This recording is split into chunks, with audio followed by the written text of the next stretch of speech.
The camera didn't just capture history, it rewrote it. What started as a straightforward Western became a meditation on fame, obsession, and the slow death of legends. But behind the poetry, nothing was simple. The film took decades to make. The star nearly walked away, and one scene was so dark the studio begged them to cut it. These are 20 weird facts about the assassination of Jesse James by the coward Robert Ford. And buried in the shadows, a cinematographer who shot in candlelight just to prove everyone wrong. Load your revolver. This story gets darker than you think. Number 1. Andrew Dominik didn't stumble onto this project. He hunted it down like an obsession.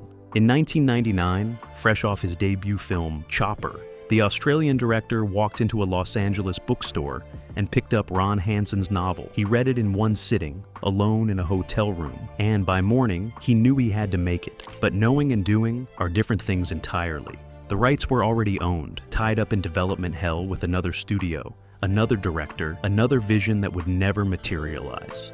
Dominik spent 3 years negotiating, convincing, pleading. He wrote letters. He flew to meetings. He rewrote the script 7 times before anyone even agreed to read it. The studios didn't understand what he wanted to make. A slow Western, a character study, a film where the hero dies in the title. It sounded like commercial suicide. But Dominik refused to let go. He told producers this wasn't just a Western. It was about celebrity, about worship, about what happens when fame curdles into something poisonous. And in 2004, after years of rejection, Brad Pitt read the script and said yes. The project that almost never happened suddenly became inevitable. Number 2. Roger Deakins didn't just light the film, he painted it. The legendary cinematographer had already earned 8 Oscar nominations by the time he joined the Assassination of Jesse James. But he'd never shot anything quite like this. Dominik wanted the movie to look like a 19th century photograph, all grain and shadow, light bleeding through windows like memory itself. So Deakins made a decision that terrified the studio. He would shoot most of the film using only natural light, no massive movie lights, no artificial fill, just candles, oil lamps, firelight, and whatever sun managed to break through the clouds. The studio panicked. They said the footage would be too dark, too grainy, unsellable. Deakins didn't argue, he just kept shooting. In one scene, set inside a train car at night, he lit the entire frame with a single lantern. The actors could barely see each other. The focus puller was guessing in the dark. But when the dailies came back, everyone went silent. It didn't look like a movie, it looked like a relic. Deakins would later say it was the most challenging shoot of his career, but also the most beautiful. And yet, despite creating some of the most stunning cinematography ever captured on film, he lost the Oscar that year. Again. Number 3. Brad Pitt didn't want to be a movie star anymore. By 2004, he was exhausted, tired of tabloids, tired of being Brad Pitt, tired of playing heroes and heartthrobs in films that made money but left him empty. When he read Andrew Dominik's script, he saw something different. Jesse James wasn't a hero. He was paranoid, cruel, magnetic, slowly unraveling under the weight of his own myth. Pitt wanted that darkness, but more than that, he wanted to disappear. So he grew his hair long, stopped working out, let his face age into something harder. He showed up to set quiet, distant, unreachable. Cast and crew said he became Jesse. Not in some method actor way, but in his energy. He barely spoke between takes. He kept to himself. He watched people watching him, studying how fame distorts everything. Co-star Sam Shepard later said Pitt scared him during certain scenes, that there was something genuinely unsettling in his eyes. And in a strange twist, Pitt's real-life relationship with the public mirrored Jesse's relationship with his gang. Everyone wanted a piece of him. Everyone thought they knew him. And slowly, that attention became a kind of poison. The performance earned Pitt some of the best reviews of his career, but the film barely made back its budget. America wasn't ready to see their golden boy play a dying god. Number 4. And on September 5th, 1881, Jesse James was 34 years old. Casey Affleck wasn't the first choice for Robert Ford. The studio wanted a bigger name, someone with box office pull to balance Brad Pitt's star power. They pushed for actors who had heat, who could open a movie, who looked like leading men. But Andrew Dominik refused every single suggestion. He needed someone who could disappear into cowardice, someone who looked like they'd been rejected their whole life, someone hungry, desperate, and just a little bit broken. He'd seen Affleck in small roles, noticed the way he carried shame in his shoulders, how his voice could crack with need. So Dominik fought for him. And when Affleck finally got the role, he didn't celebrate. He prepared like a man going to war. He read every book on Robert Ford he could find. He studied photographs until he could mimic the posture. He lost weight. He practiced speaking in a soft, apologetic tone that made people uncomfortable. On set, Affleck stayed in character, even when cameras weren't rolling. He let the rest of the cast ignore him, exclude him, treat him like he didn't belong, because that's who Robert Ford was, a fanboy turned killer, desperate for recognition he would never truly receive. The performance was so unsettling, so pathetic and tragic, that it earned Affleck an Oscar nomination. He didn't win, but he proved that being a coward on screen takes more courage than most people realize. Number 5. You're the youngest of 3 James boys, and I'm the youngest of 5 Ford boys. The train robbery scene wasn't just difficult to film, it was nearly impossible. Andrew Dominik wanted to shoot the entire sequence on a real moving train at night, using only the light from lanterns and the moon. No cheating, no green screen, no safety nets. The stunt coordinators said it was too dangerous. The insurance company said it was too expensive. The studio said it was insane. Dominik shot it anyway. They found a vintage train, hired an engineer who could operate it in the dark, and sent cast and crew rattling down the tracks at 30 miles per hour, with cameras strapped to the sides. The actors were genuinely terrified. The train swayed, the wind howled, and in the middle of the chaos, they had to perform. One take went wrong, when a lantern tipped over and nearly started a fire inside the car. Another take had to be stopped when an actor almost fell between the train cars. But Dominik kept pushing. He wanted the fear to be real because Jesse James lived in that fear, thrived in it. When the scene finally came together, it was visceral, chaotic, and beautiful. It also went 3 days over schedule and cost the production nearly $500,000 in overages. The studio was furious, but no one could argue with the footage. It looked like a nightmare pulled straight from history. Number 6. Nick Cave didn't score the film alone. He brought in Warren Ellis, his longtime collaborator, and together they created something that didn't sound like a Western at all. No guitars, no harmonicas, no dusty Americana. Instead, they used violins, piano, and electronic drones that felt more like a requiem than a soundtrack. The music was mournful, hypnotic, almost unbearably sad. Andrew Dominik told them he wanted the score to feel like the end of something, like watching a star collapse in slow motion. Cave understood immediately.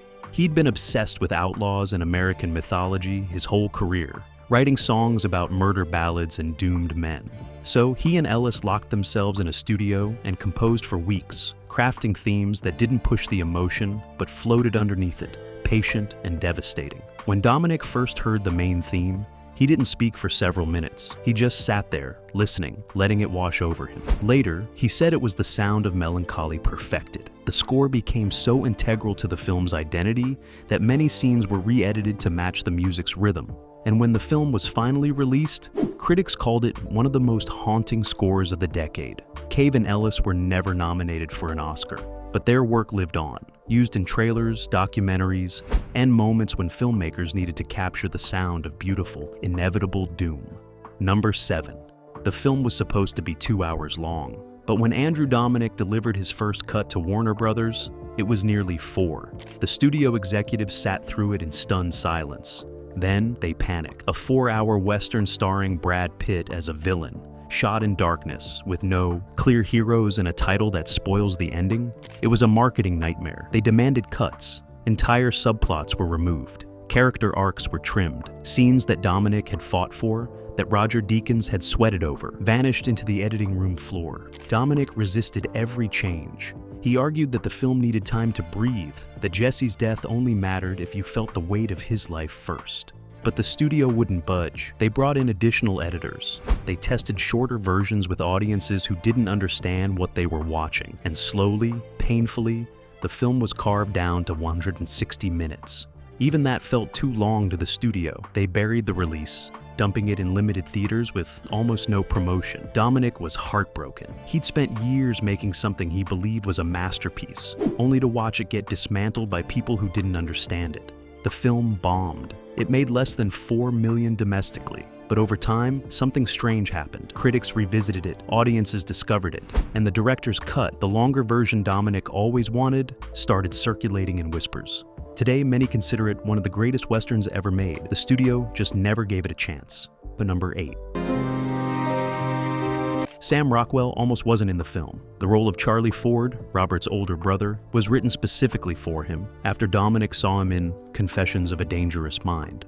But by the time production was ready to start, Rockwell had already committed to another project. The schedules conflicted. His agent said it was impossible. Dominic refused to recast. He pushed the shooting schedule back 2 weeks, rearranged entire sequences, and personally called Rockwell to convince him. The conversation lasted 3 hours. Dominic explained that Charlie Ford wasn't just a sidekick. He was the conscience of the film, the man caught between loyalty and survival, forced to watch his brother destroy himself for fame. Rockwell was intrigued but hesitant. He'd played charming criminals before, but this felt different, darker, more tragic. Finally, Dominic made a promise. If Rockwell did this film, he'd have complete freedom to shape the character however he wanted. No studio notes, no interference. Rockwell agreed, and when he arrived on set, he brought something unexpected. He played Charlie Ford not as a villain, but as a man drowning in regret before the murder even happened. You could see it in his eyes, the knowledge that whatever choice he made would destroy him. The performance was so layered, so quietly devastating, that it's often overlooked in discussions of the film. But Rockwell knew the truth. Charlie Ford was the real coward, because he saw the ending coming and did it anyway. Number 9. The narration wasn't in the original script. Andrew Dominic shot the entire film without it, believing the images and performances would carry the story. But in early test screenings, audiences were confused. They didn't understand the timeline. They couldn't follow the shifts in perspective. Some didn't even realize the film was based on a true story. Dominic was devastated. He'd made a film that required patience, attention, a willingness to sit with discomfort, but test audiences wanted clarity. So, reluctantly, he brought in Hugh Ross, a narrator whose voice felt like it came from an old history book, detached and omniscient. Ross recorded passages directly from Ron Hansen's novel, beautiful prose that explained what the images couldn't. At first, Dominic hated it. He felt like he'd failed, like he had to spoon-feed the audience. But as he started cutting the narration into the film, something unexpected happened. It didn't diminish the mystery. It deepened it. The voice became another character, a historian looking back on tragedy with the clarity of hindsight. It created distance, made the story feel like a legend being told around a fire. And in certain moments, when Ross's voice described Jesse's paranoia or Robert's obsession, it was more chilling than any dialogue could have been. The narration became one of the film's most distinctive elements, a choice born from compromise that turned into art. Number 10.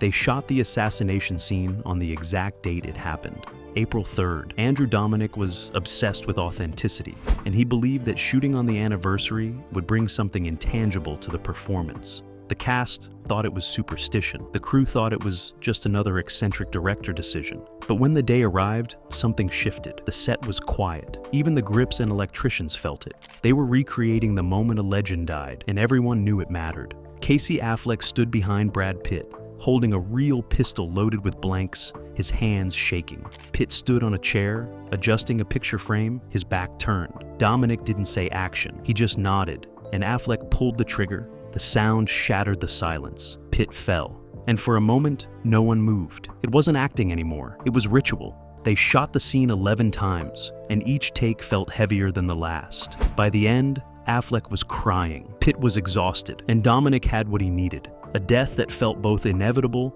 and unbearably sad. Later, the crew would say that filming on the actual anniversary wasn't just a gimmick. It was a way of honoring the story, of acknowledging that this wasn't just a movie. It was the ending of a myth, and myths, they don't die quietly. Number 11. My eyes open, my mouth open, just reading about your escapades. The film's opening sequence was shot without permits. Andrew Dominic wanted to capture a train moving through untouched wilderness at dusk, the kind of landscape that doesn't exist near film-friendly locations. So, the crew packed up their equipment, drove deep into rural Alberta, Canada, and set up guerrilla style on public land. No permissions, no safety coordinators, no backup plan. Just cameras, a vintage train they had rented, and a cinematographer who believed in the impossible. Roger Deakins positioned himself on a hillside with a telephoto lens, waiting for the perfect moment when the light hit the valley just right. They had one chance. The train rolled through, smoke billowing, and Deakins captured it in a single, unbroken shot that looked like a painting coming to life. It was breathtaking. It was also completely illegal. When local authorities found out, they threatened to confiscate the footage and fine the production. Dominic had to negotiate, apologize, and promise it would never happen again. But he got to keep the shot. And it became the opening image of the film, setting the tone for everything that followed. A glimpse of America before it was tamed, before legends became commodities. The studio never knew how close they came to losing it, and Dominic never told them. Because sometimes the best art comes from breaking the rules no one thought to write down. Number 12. Jeremy Renner was completely unknown when he was cast as Woodhite. He'd done small roles in forgettable films, barely scraping by as an actor in Los Angeles. But Andrew Dominic saw something in his audition tape, a raw intensity, a volatility that felt dangerous even through a screen. Renner didn't just read the lines. He embodied them with a coiled energy that suggested violence was always one word away. Dominic brought him in for a chemistry read with Casey Affleck and Sam Rockwell. The three actors circled each other like wolves, improvising dialogue, testing boundaries, and Renner held his own. He was cast immediately. On set, Renner threw himself into the role with an almost reckless abandon. In one scene, his character gets into a drunken argument that escalates into a brutal fight. Renner insisted on doing it without rehearsal, without choreography, just raw emotion and real physicality. He ended up with a split lip and bruised ribs. The other actors were genuinely shaken, but the scene crackled with authentic menace. Dominic loved it. He started giving Renner more screen time, more moments to shine, and when the film was finally released, critics singled out Renner's performance as a revelation. It launched his career. Within a few years, he'd be nominated for 2 Oscars and headlining action franchises. But he always said this film changed everything, because it was the first time someone saw him not as a background player, but as a force. Number 13. The winter scenes were supposed to be filmed in November, but production delays pushed them into January, right into the worst cold snap Alberta had seen in decades. Temperatures dropped to -40 degrees Fahrenheit. Equipment froze, cameras stopped working, actors couldn't feel their fingers. The crew wanted to postpone until spring, but Dominic refused. He said, "The cold was perfect, that it matched the emotional temperature of the story. Jesse's world was freezing over, and so should the film, so they kept shooting." Brad Pitt stood in the snow for hours, his breath visible, his face numb. Casey Affleck's teeth chattered between takes. Roger Deakins wrapped his cameras in heating blankets just to keep the film stock from cracking. One morning, a crew member collapsed from hypothermia and had to be rushed to a hospital. That's when the studio finally intervened, threatening to shut down production if conditions didn't improve. Dominic compromised. They'd shoot exteriors only when absolutely necessary and build interior sets with controlled temperatures. But the damage was done, or rather, the magic was captured. Those winter scenes have a bleakness, a bone-deep cold that you can feel through the screen. The suffering wasn't wasted. It became part of the film's DNA. And years later, cast members would say those brutal weeks in the Alberta cold were when the film stopped being a job and became something they'd carry forever. Number 14. Brad Pitt and Casey Affleck didn't socialize off set. It wasn't animosity, it was choice. Andrew Dominic encouraged them to maintain the same distance their characters had. Jesse James saw Robert Ford as beneath him, a pest, a hanger-on. And Robert worshipped Jesse from afar, desperate for approval he would never receive. So Pitt and Affleck barely spoke when cameras weren't rolling. They didn't eat together. They didn't rehearse together. They existed in separate orbits. On set, you could feel the tension. Affleck would watch Pitt from across the room, studying his movements, his mannerisms, exactly like Robert Ford studied Jesse James. And Pitt would occasionally glance at Affleck with a look that seemed to say, "Why are you still here?" It wasn't method acting in the traditional sense. It was strategic isolation, and it worked. Their scenes together crackle with unspoken discomfort. You can see Robert's desperation in every gesture, every attempt to get close. And you can see Jesse's contempt, the way he toys with Robert, enjoying the power imbalance. After filming wrapped, Pitt and Affleck finally had dinner together. Affleck later said it was strange, like meeting someone for the first time. Even though they'd spent months in each other's presence, they talked for hours, laughed, shared stories. But during the shoot, that distance was essential, because some performances require loneliness. And some relationships are built on the space between people, not the closeness. Number 15. The film's color palette wasn't created in post-production. It was built into every frame from the beginning. Andrew Dominik and Roger Deakins didn't want the typical Western look, all golden sunsets and dusty browns. They wanted something colder, more muted, drained of warmth. So they made a radical decision. They would shoot on film stock normally used for commercial photography, a type of film with desaturated colors and heavy grain. The studio was baffled. They said it would look like a mistake, like the film had degraded. Deakins assured them it was intentional. He wanted the movie to look like memory, like photographs that had been sitting in an attic for 100 years. To enhance the effect, they used vintage lenses from the 1970s, glass that created soft edges and gentle vignetting around the frame. Some shots looked almost circular, like you were peering through a telescope into the past. The costume and production designers worked within this palette too, choosing fabrics and set pieces in grays, deep blues, and faded blacks. Even the blood looked different, darker and more rust-colored than the bright red typically seen in movies. When the first footage came back from the lab, the studio executives panicked. They thought something had gone wrong in processing, but Dominik stood firm. This was the vision, and when audiences finally saw the film, that distinctive look became one of its most praised elements. It didn't look like any Western before or since. It looked like a eulogy captured on film. Number 16.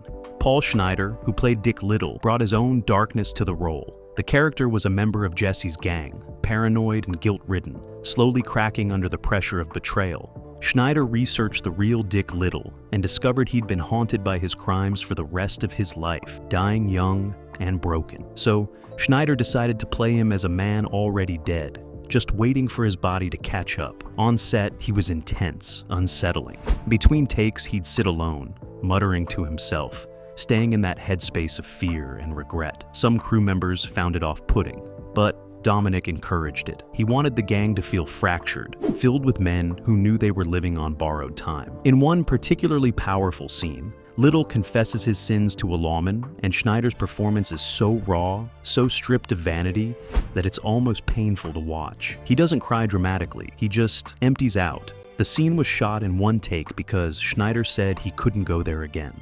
He'd given everything he had. When the film was released, Schneider's performance was largely overlooked, overshadowed by the leads. But cinephiles who study the film closely point to him as one of its secret weapons. A man playing a ghost who hasn't realized he's dead yet. The perfect embodiment of Jesse James's crumbling empire. Number 17.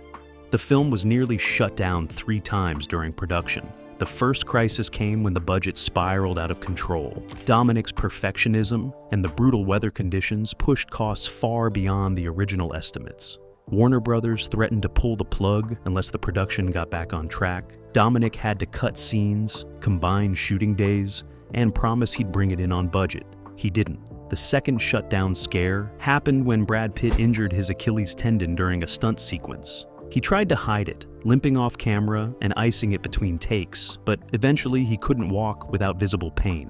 The production had to halt for 10 days while Pitt recovered, costing hundreds of thousands of dollars. Insurance adjusters swarmed the set. Lawyers got involved. For a week, no one knew if filming would resume, but Pitt fought through the pain, returned to set, and they kept going. The third crisis was the most serious. Halfway through production, Warner Brothers executives screened the assembled footage and hated what they saw.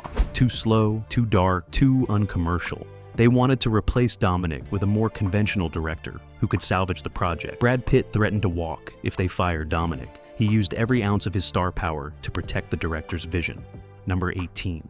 The iconic image of Brad Pitt standing in front of a window, light pouring in, wasn't planned. It was an accident that became the film's most haunting visual. Roger Deakins was setting up for a different shot when Pitt wandered over to the window between takes, just standing there, lost in thought. The light hit him perfectly, creating a halo effect around his silhouette. Deakins grabbed a camera and started filming without telling anyone. No sound, no dialogue, just Pitt standing there, motionless, backlit like a painting.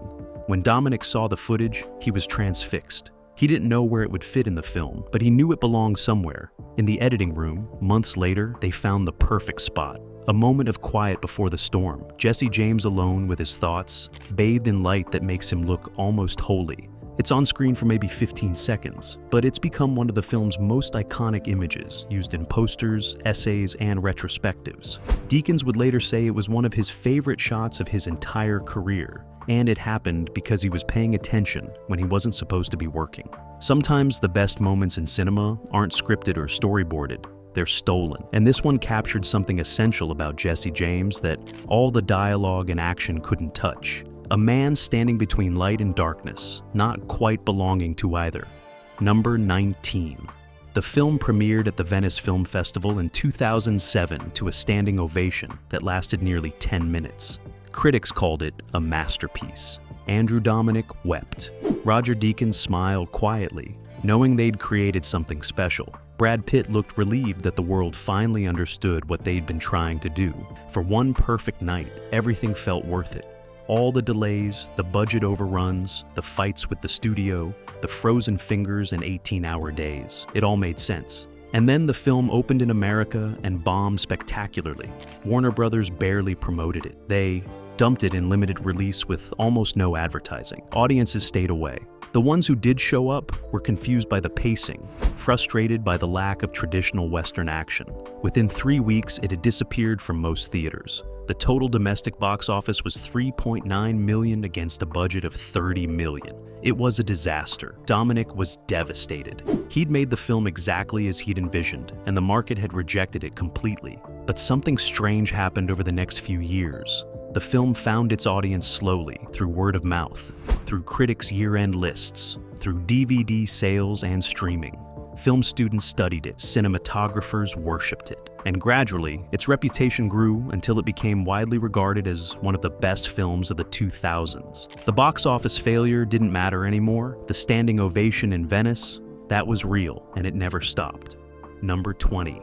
Andrew Dominik hasn't directed many films since.